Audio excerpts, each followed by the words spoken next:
A very good morning to all.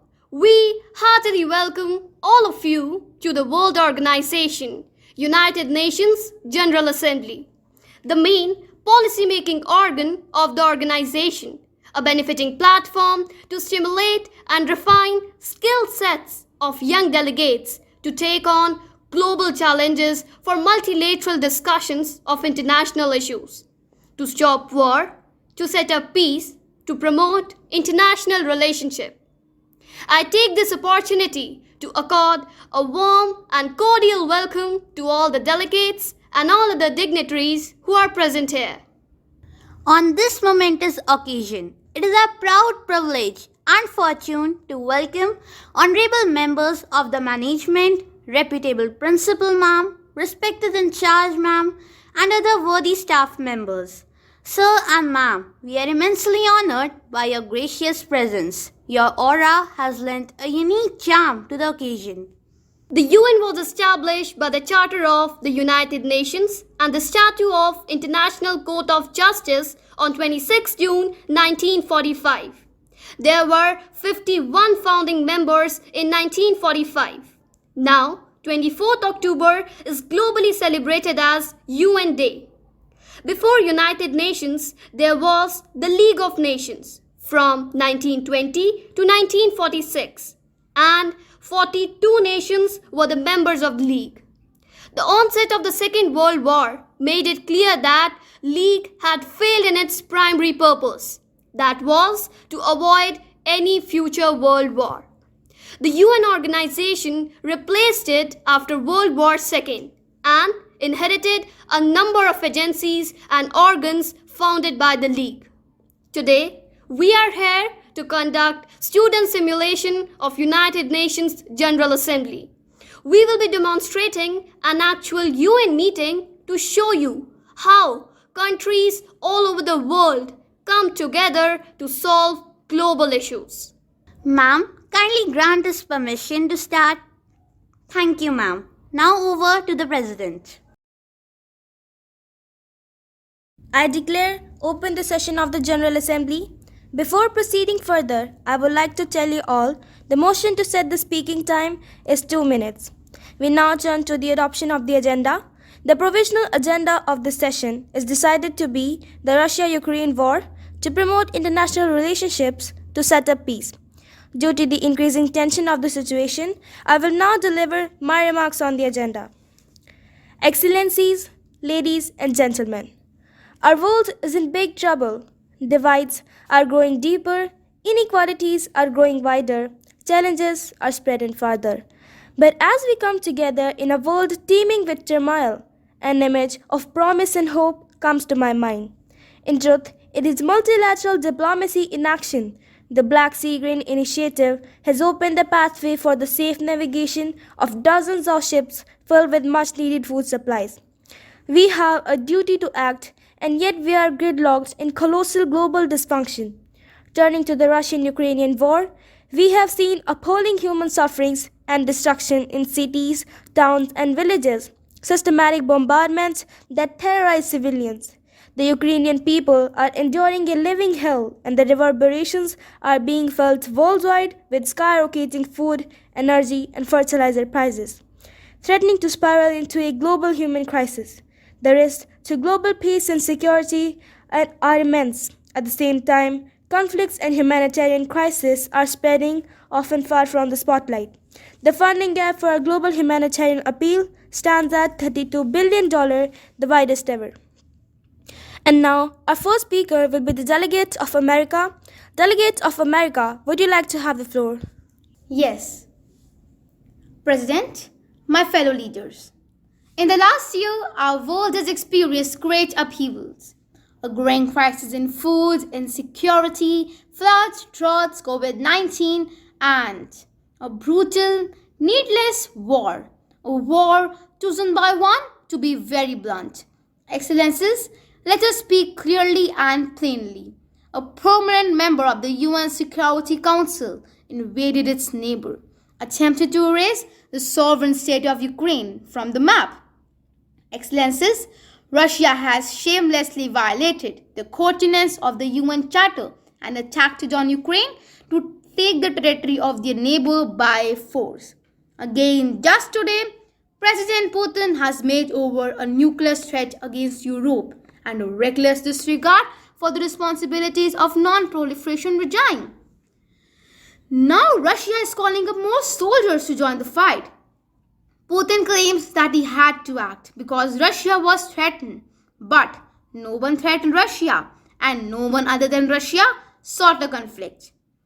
This war is about extinguishing Ukraine's right to exist as a state, and that's why 141 nations in the General Assembly came together to condemn Russia's war against Ukraine, and more than 40 countries contributed billions of goods to help Ukraine defend itself and its people. We chose liberty, we chose sovereignty, we chose principles to which every party believes. UN Charter, we stood with Ukraine. We want this war to be ended soon. Let's stand together for the values of UN Charter. We can do this. We have to do it. For ourselves, for our future, and for the humankind. Thank you. I thank you, Delegate of America. Delegate of Russia, would you like to give your response? Yes. President of the General Assembly, Excellencies, ladies and gentlemen, it's an honor for me to represent Russia in the General Assembly of United Nations. It seems that the United States-led Western Alliance portrayed itself as a champion of democracy. In fact, acted from the direct opposite position and trying to decide for everyone what was good and what was evil. My Excellence, the sustainability of the international system had been severely shaken by the North Atlantic Treaty Organization's bombardment. Today, Ukraine had fallen victim to such an arrogant policy. The United States and the European Union supported the coup d'etat in Ukraine. Ukrainian people who had rejected attempts to impose an unconstitutional way of life on the entire country and who wanted to defend their rights to their native languages and culture. It was precisely the aggressive assault on those rights that propelled the population of Crimea to take destiny into its own hands and make a choice in favor of self-determination. My Excellence, attempts to distort the truth and to hide the facts behind the blanket executions had been undertaken at all stages of the Ukrainian crisis. The Russian Federation was sincerely interested in restoring peace in the neighboring country. The ceasefire agreement signed by President Mr. Vladimir Putin had created an opening to resolve the situation. My Excellence, the United Nations had been established on the ruins of Second World War and is entering the year of its 17th anniversary. The main aim of NATO was to destroy Russia. For Russia, it's a map of life and death a matter. Thus we stand in Russia and justify our action against Ukraine. Thank you all. I thank you, Delegate of Russia. The delegates against the motion may present their views now. I now give the floor to the Delegate of UK if she is interested for the same. Yes. President, Your Excellencies, ladies and gentlemen, at the time of its foundation, the United Nations was a beacon of promise. In the aftermath of the Second World War, this building symbolized the end of aggression. For many decades, the UN has helped to deliver stability and security in much of the world. It has provided a place for nations to work together on shared challenges. It has promoted the principles of sovereignty and self-determination even through the Cold War and its aftermath. But today, those principles that have defined our lives since the dark days of the 1940s are fracturing. Excellencies, for the first time in the history of this assembly, we are meeting during a large-scale war of aggression in Europe. In the United Kingdom, we are entering a new era too. I join you here almost a month after late Majesty Queen Elizabeth II was laid to rest. We deeply mourn her passing and we pay tribute to her service. Excellencies, new weapons are arriving in Ukraine, including more MLRS rockets. We will not rest until Ukraine prevails. Britain's commitment to this is total. We will be a dynamic, reliable, and trustworthy partner.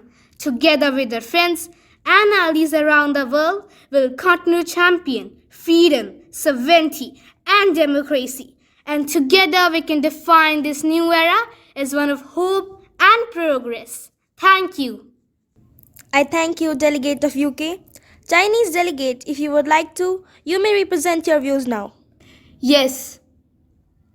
President of the General Assembly, Your Excellencies, ladies and gentlemen, the peace is crucial for the future of the international community, emphasized that turbulence and war can only open Pandora's box, and Ukraine, who instigates a proxy war, can easily get himself burned.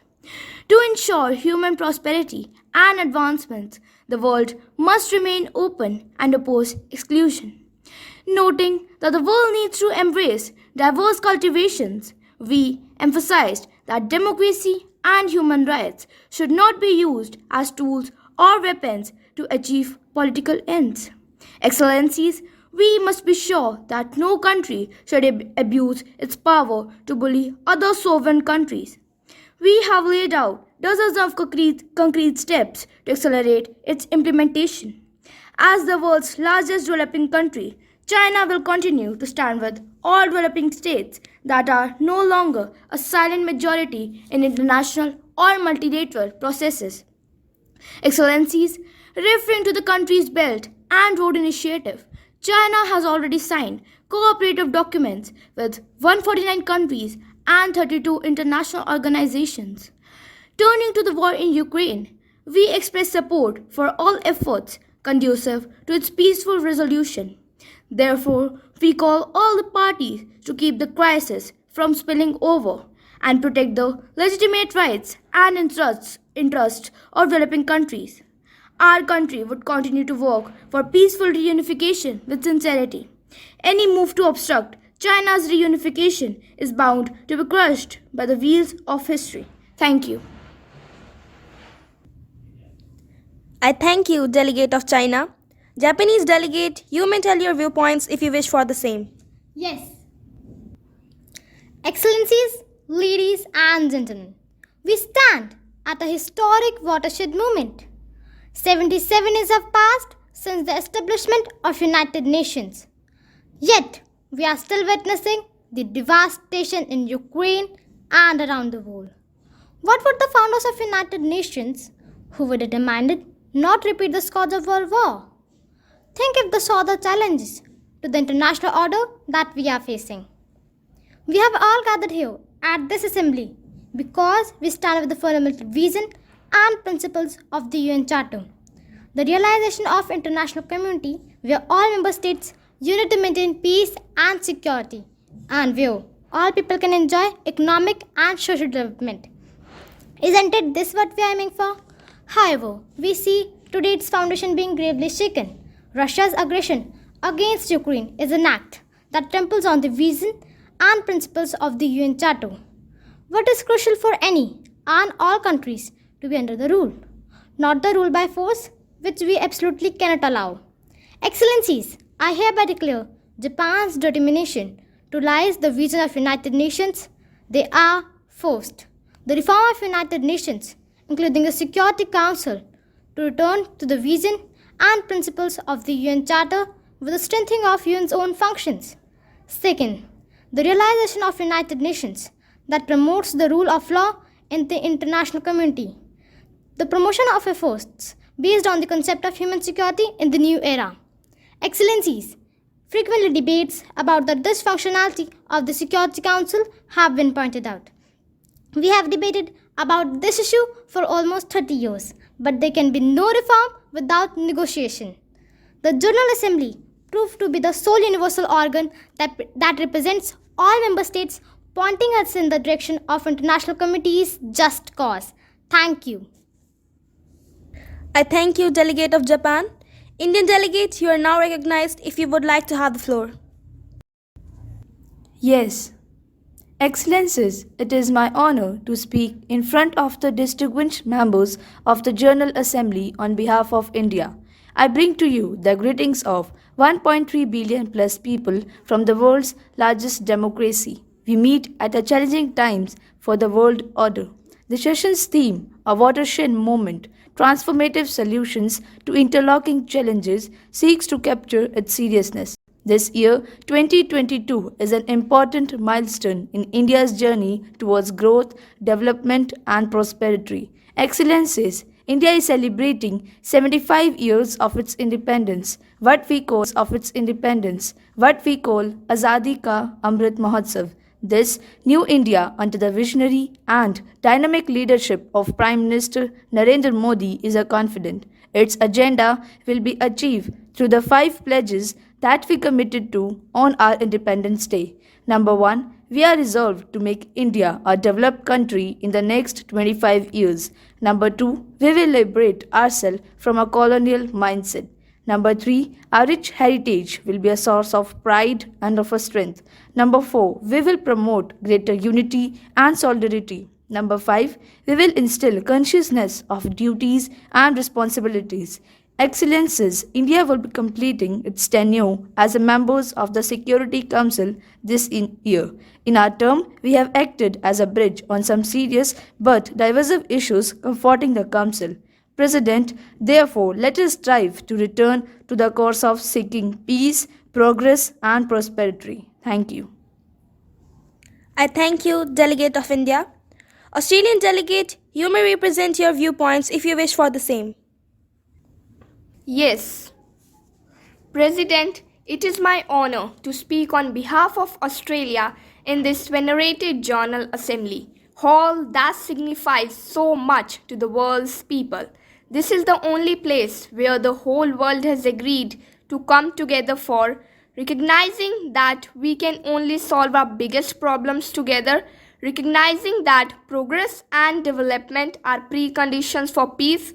It is my honor to speak on behalf of a country that is home to people from more than 300 different ancestries and to the oldest continuous culture on the planet. Like this hall, Australia is an assembly of world's people. The Australian people are ready to write a new future for themselves. The new Australian government is determined to make real progress on the national journey of healing with Indigenous Australian, the first person of our continent. Excellencies, we join our partner in condemning Russia's illegal and immoral aggression against the people of Ukraine. The invasion is a gross violation of international law, including the UN Charter. Excellencies, we strongly support Ukraine's sovereignty and integrity. Excellencies, we are alarmed that for the first time the UN's Human Development Index has declined for 2 consecutive years in 2020 and 2021. The impact of this decline has been most severe on women and girls, with nearly 500 million women and girls now living in extreme poverty, and the global food security crisis is increasingly grave. More than 800 million people go to bed hungry every night. I hope we all together will be able to face and overcome the challenges. Thank you. I thank you, Delegate of Australia. Delegate of France, I now give the floor to you if you are interested for the same. Yes. Excellencies, ladies and gentlemen, it's an honor for me to speak before the Assembly on behalf of France. At this point in time, those who in the past have considered that the destiny of Europe did not leave them indifferent, whether they came from Africa, Asia, or America. Excellence. Due to war, the future of the world is at stake. We have now one simple choice to make, and that is between war and peace. On 24th February, Russia, a permanent member of Security Council, fractured our collective security with an act of aggression, invasion, and annexation. It deliberately violated the Charter of the United Nations and the principle of sovereign equality of states. On 16th March, the International Court of Justice stated that Russia's aggression was illegal. and ordered Russia to withdraw. Russia decided with such action to prove the way for other annexation wars, today in Europe, but perhaps tomorrow in Asia, Africa, or Latin America. Excellence, this is an irrefutable fact that we all must accept. The longer this war leads, the more it threatens peace in Europe and peace in the world. It is leading us towards more wider, more permanent conflict where everyone's sovereignty and security are determined. Thank you. I thank you, Delegate of France. Delegate of Pakistan, you may have the floor now. Thank you. Madam President, I congratulate you on assuming the presidency of the 77th session of the General Assembly. Madam President, the world is facing triple challenge of the COVID-19, the accompanying economic crisis, and the threats posed by climate change. The virus does not discriminate between nations and people. The common threats faced by today not only expose the fragility of the international system, they also underscore the oneness of humanity. Madam President, Pakistan's contributions to global emissions is negligible, yet we are among the 10 most vulnerable countries to the effects of climate change. Being fully aware of our global responsibilities, we have embarked upon game-changing environmental programs, reforesting Pakistan through a 10 billion tree tsunami, preserving natural habitats, switching to renewable energy, removing pollution from our cities, and adapting to the impacts of climate change.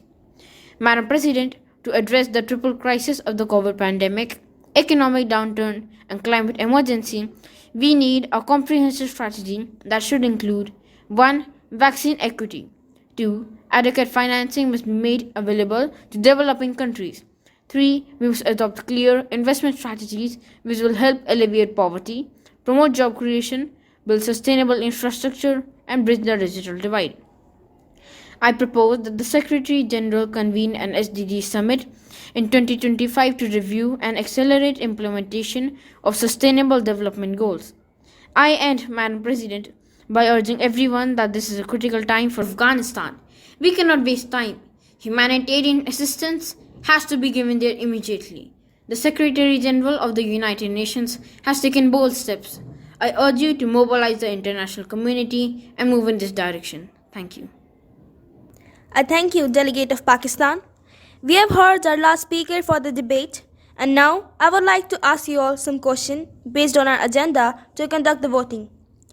Who is in the motion for that Russia invaded Ukraine due to NATO policies? Who believe that war should stop and peace should be restored? Those who are in for the motion, please raise your placards.